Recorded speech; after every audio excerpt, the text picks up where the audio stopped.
Japanese whiskey secondary prices are off roughly 35% from their 2022 peak, according to most public auction trackers. The new 2024 Country of Origin labeling law from the Japanese Spirits and Liqueurs Makers Association just rewrote which bottles legally count as actually Japanese. And most buyers walking into a store this month have absolutely no idea the entire category is in the middle of a once-in-a-generation reset. The bubble is leaking. Some bottles are finally fairly priced again, others are still wildly overcooked, and a few sit right in that sweet spot where patient drinkers can actually win. Stick with me, because the number one verdict at the end of this video could save you from making the most common Japanese whiskey buying mistake of 2026, and the corporate parents you trust are not going to volunteer this information. Here is what nobody at the major auction houses wants to say out loud. The mania that ran from 2015 through 2022 was never really about whiskey. It was about scarcity, status, and a story so good it became its own currency. That story is finally cracking, and how you respond in the next 12 months matters more than you think. The smart money is already moving. The casual buyer is the last one to find out. Let me walk you back to the bubble first. Around 2015, Suntory pulled the plug on age-stated Hibiki 12. Then Hibiki 17 went on long allocation. Then Hakushu 12 and Yamazaki 12 vanished from regular shelves entirely. Suddenly, every Japanese whiskey enthusiast realized the stock just was not there. The distilleries had not laid down enough liquid in the early 2000s to match the global demand wave that followed Jim Murray's gushing reviews and the broader Japanese cultural moment. So Suntory pivoted hard to no age statement releases, like Hibiki Harmony and Hibiki Japanese Harmony Masters Select. The bottles looked premium. The cardboard tubes were elegant. The price tags climbed past $200 at retail in many markets. Secondary trackers showed Harmony moving for $300 to $400 by 2021. Yamazaki 12 hit $800 at peak. Hakushu 12 somehow also crossed $700. None of this had any real relationship to what was actually inside the glass anymore. Then came the imitators. Bottles that had no real Japanese distillation. History started appearing with kanji on the label and prices to match. Some were Scotch whiskey shipped to Japan and bottled there. Some were Canadian or American liquid blended with a splash of something Japanese. Some were rebranded vatted blends from anywhere. The category got muddy fast, and consumers were paying premium prices for products that were, in many cases, more marketing than Mizunara. That is the bubble I remember walking into specialty stores during, watching the price stickers climb every single quarter, knowing in my gut something had to give. The shelf in front of me looked like a temple. The pricing felt like a heist. Nobody wanted to be the one to say it out loud, because saying it out loud meant admitting your own collection was overvalued. So, what popped it? 3 drivers, all hitting at once. The first was the 2024 Country of Origin labeling rules from the Japanese Spirits and Liqueurs Makers Association. Starting in April 2024, for a whiskey to be labeled as Japanese under the JSL-MO standard, the mash must be made in Japan, fermented in Japan, distilled in Japan, aged in Japan in wood for at least 3 years, and bottled in Japan at no less than 40% ABV. That ended the era of foreign liquid wearing a Japanese costume. Many shelf fillers had to be relabeled as World Whiskey or World Blend, and overnight the category got smaller, more honest, and a lot more transparent about what you were actually buying. Suddenly, the bottle had to mean what it claimed. Some brands quietly revised their labels. Some quietly disappeared. The shelf is more honest now than it has been in a decade. The second driver was secondary market fatigue.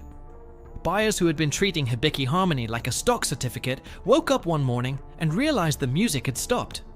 Auction prices on the most flipped bottles started sliding in late 2022. By 2024, secondary trackers were reporting drops of 30 to 40% on the most speculative names. The flippers got out. The Instagram collectors got bored. Real drinkers stayed, but real drinkers do not pay flipper prices. The third driver was supply. While everyone was fighting over the same 6 Suntory and Nikka labels, an entire generation of new Japanese distilleries quietly came online and started maturing inventory. Chichibu, founded by Ichiro Akuto in 2008, finally hit the global radar with bottlings that actually delivered. Kanosuke down in Kagoshima started releasing single malts that drinkers loved. Mars Tsunuki added a southern partner to the existing Mars Shinshu in the highlands. Akeshi up in Hokkaido began maturing peated whiskey in a climate that mimics Islay surprisingly well. Saburo Maru, Komoro, Nagahama, Kaikyo, Asaka, Niigata Kameda. The list keeps growing.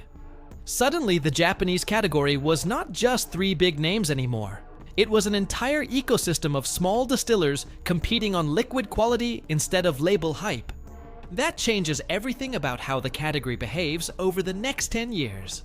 Now let me tell you which bottles fell hardest, because this is where it gets useful. Hibiki 17 still has scarcity protection.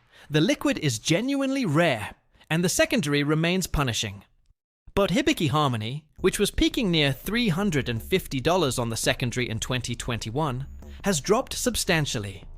Recent secondary trackers indicate roughly $140 to $180 in many markets. The MSRP is around $90, but real-world retail still runs higher in most stores due to importer markups and allocation games. In my assessment, Harmony was always more bottle than booze, and the market is finally recognizing that. The Mizunara note is faint, the blend is competent, the price was the marketing. Yamazaki 12 has come down too. At peak, it was untouchable. On shelves and traded for $700 to $800 secondary. Now you can occasionally find it at well-stocked retailers for $200 and $50 to $300, which is still well above its original MSRP of around $170, but a real correction nonetheless. Hakushu 12 follows the same arc, sliding from peak panic into something approaching ordered scarcity. Nikka from the barrel, that little square 500 ml bottle at 51 and 0.4% ABV, was bouncing around $80 secondary in some markets during the bubble. It has settled back toward its honest $60 to $70 zone. And Toki, the entry-level Suntory blend designed for highballs, has finally found its real price after being buoyed by the rising tide. Toki should be a $35 to $40 bottle. For a long stretch, it was selling closer to $55. Here is the thing that nobody talks about. The price reset is not uniform. Some bottles dropped because they were never worth it in the first place. Others dropped because the speculator class moved on. But the liquid is still excellent. Knowing the difference is the entire game right now. Get this wrong, and you are buying weakness. Get it right, and you are buying value the previous 5 years denied you.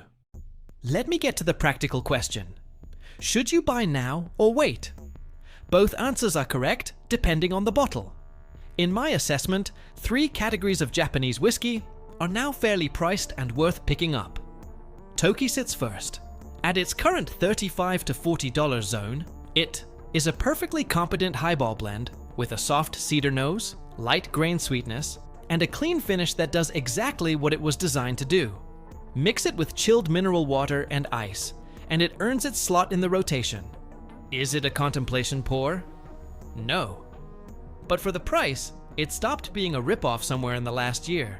And that matters when the corporate parent is Suntory, and the entire brand portfolio above it is still inflated. The simplicity is the point. Pour it, mix it, move on. Nikka. From the barrel at $60 to $70 is the second bottle I would point at. 51 and 0.4% ABV, blended from Yuichi and Miyagikyo malts, plus coffee grain whiskey, no chill filtration to speak of, and a flavor profile that opens with stewed plum and toasted barley before landing in a warm finish that holds a soft pepper sting along the back of the tongue. It is small, it is dense, and at the current price, it gives you more whiskey character per dollar than most things on the Japanese shelf. Nikka sits under the Asahi corporate umbrella, but from the barrel still drinks like the small batch project it originally was, when Masataka Taketsuru's company released it back in 1985. That is not nostalgia talking. That is liquid integrity surviving a corporate transition. The third is Mars EY, or the Mars EY Tradition Expression in the $40 to $50 tier. Mars has quietly been releasing well-made blends out of their Shinshu and Tsunuki distilleries, and EY delivers a gentle profile of dried fruit, cedar, and subtle smoke that punches above its slot. Not flashy, not famous, just honest Japanese liquid at an honest Japanese price. The Hombo Shuzo company that owns Mars has been distilling since 1949, and they are not running an Instagram operation. They are running a distillery. There is a difference, and you can taste it. Now the bottles that, in my assessment, you should still wait on. Hibiki 17 remains scarce, and the secondary still demands $700 to $1,000 in many markets. The liquid is good. Mizunara cask influence is real. The fruit notes layer beautifully into a long finish, carrying dried apricot and sandalwood. But you are paying a steep tax on the brand. If you want it for a wedding gift or a milestone bottle, fine. If you want it for Tuesday night, no. Hibiki 21 sits even further out, often crossing $2,000 secondary. And unless you have a specific collection thesis, that price has not corrected enough to call it a buy. Yamazaki 18 is similarly inflated. Even in the corrected market, it commands $800 to $1,200 secondary. And while the sherry-influenced palate is genuinely stunning, with notes of dark fig, baking spice, and a finish that lingers in dried orange peel and toasted oak, the price-to-pleasure ratio just does not work for most drinkers. Wait. The market is still moving downward on these. 6 months ago, the same bottle was $100 dearer. Karuizawa is its own animal. The distillery closed in 2000. The remaining stocks have been bottled by No. 1 Drinks and others, and these bottles trade as collector items rather than drinking whiskey. Anything from Karuizawa is in the 4-figure to 5-figure secondary world, and that ship sailed for the average drinker years ago. Admire from a distance. The same applies to Hanyu, the closed Saitama distillery, whose card series is a museum piece rather than a drinking option. What about the new releases? This is where 2026 starts looking genuinely interesting. The honest relabeling under the JSLMA rules has created room for genuine craft Japanese whiskey to actually breathe in the market. Chichibu's IPA cask finish and the various on-the-way and single cask releases are commanding fair, if not cheap, prices for what they deliver, and patient buyers can find them at retail rather than secondary if they hunt. Kanosuke's single malt expression in the $80 to $110 range is showing up at specialty stores and offers a rich profile of mellow rice notes, baked apple, and a soft sherry warmth that suggests the distillery is hitting its stride. Mars Tsunuki's standard release at around $100 represents real southern Japanese single malt with a maritime edge. Akeshi's peated bottlings, especially the Sarorunkamui and the Kanro releases, are delivering genuine peat character at prices that, while not bargain, are at least sane compared to the Yamazaki and Hakushu inflation tax. Even the bigger players are starting to release more honest stuff. Suntory's Yamazaki Distiller's Reserve and Hakushu Distiller's Reserve, the no-age statement core expressions, have come back into reasonable retail availability in many markets. And while they will never be the age-stated greats, they at least exist on shelves at MSRP for the first time in nearly a decade. Nikka has been releasing limited expressions through their Discovery series, and while some are pricey, the liquid quality has been consistent. The Yoichi and Miyagikyo single malt no-age statement bottles sit in the $80 to $120 range and offer a real glimpse at what those distilleries actually do, with Yoichi pulling a coastal smoke and Miyagikyo offering softer, more orchard fruit-leaning malt character. So here is my buy or wait verdict for the average drinker. Buy Toki, Nikka from the barrel, Mars Iwai, and one bottle from a newer distillery you have been curious about, whether that is Chichibu, Kanosuke, Mars Tsunuki, or Akeshi. Those are fairly priced, and they will not disappoint. Wait on Hibiki 17 and 21, Yamazaki 18, and anything Karuizawa or Hanyu. The market on those bottles is still working out a correction, and patience over the next 12 to 18 months will likely reward you with better prices, or, at minimum, no penalty for waiting. What about Yamazaki 12 and Hakushu 12 specifically? This is the genuinely tough call, and I have gone back and forth on it more times than I can count. They are coming down, but still inflated relative to their Scotch single malt peers in the same age tier. At their current $250 to $300 reality, they are not insane, but they are also not bargains. If you have a personal connection to the brand, buy one. If you are price sensitive, wait another 6 to 12 months and watch the trackers. My honest take is that one more correction wave is likely coming, and the people who buy at $300 today may feel a little foolish at $220 next spring. None of this is financial advice. It is a drinker's read of a drinker's market.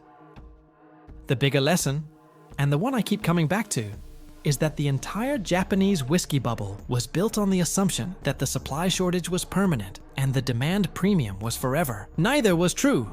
New distilleries have come online. The labeling law has cleaned up the category. Speculators have rotated out into other asset classes. And drinkers, real drinkers who care about what is in the glass rather than what is on the bottle, are finally getting a market that makes some sense. Suntory, which owns the Yamazaki, Hakushu, Hibiki, and Toki labels under the Beam Suntory parent, and Nikka, which sits under the Asahi corporate umbrella. Both still have a strong grip on the category, but they no longer have a monopoly on the conversation. That is healthy. That is the kind of correction the spirits world rarely gets, and even more rarely benefits from. One more thing worth saying clearly. The new distilleries are not just price-fairer. Many of them are doing technically more interesting work than the legacy giants. Mizunara cask aging is being explored more aggressively by smaller producers.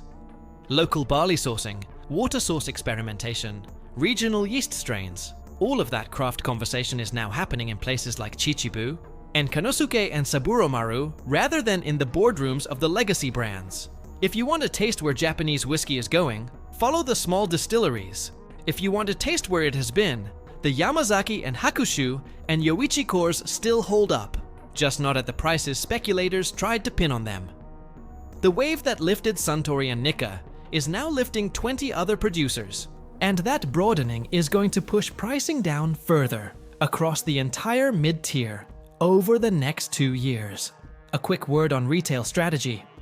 If you are buying right now, skip the airport duty-free Japanese whiskey shelf entirely. Those bottles are almost universally marked up beyond what specialty stores in major US, European, and Asian cities currently charge. Look for independent bottle shops with rotating Japanese inventory. Build a relationship with a manager who can text you when allocations land. And stay off the secondary platforms unless you know exactly what a bottle should cost. The auction sites still carry bubble-era pricing on plenty of listings, and an uninformed buyer can overpay by 50% in a single click. The corrected market is real, but it is unevenly distributed, and your job as a buyer is to find the channels that reflect it. Patience and a phone-saved price list will save you more money than any single sommelier recommendation ever has. Think about your last Japanese whiskey purchase for a moment. Did you buy it because the liquid moved you? Or because the bottle made a statement on your shelf? If it was the second one, the market is finally giving you the chance to fix that mistake. Buy what you actually drink. Skip what you only display. Pay attention to the new distilleries doing real work in real Japan, under real rules, with real liquid. That is where the next decade of Japanese whiskey lives. The bubble was the past, the reset is the present, and the patient, informed drinker is the one who walks out of this correction with a better bar than they walked in with.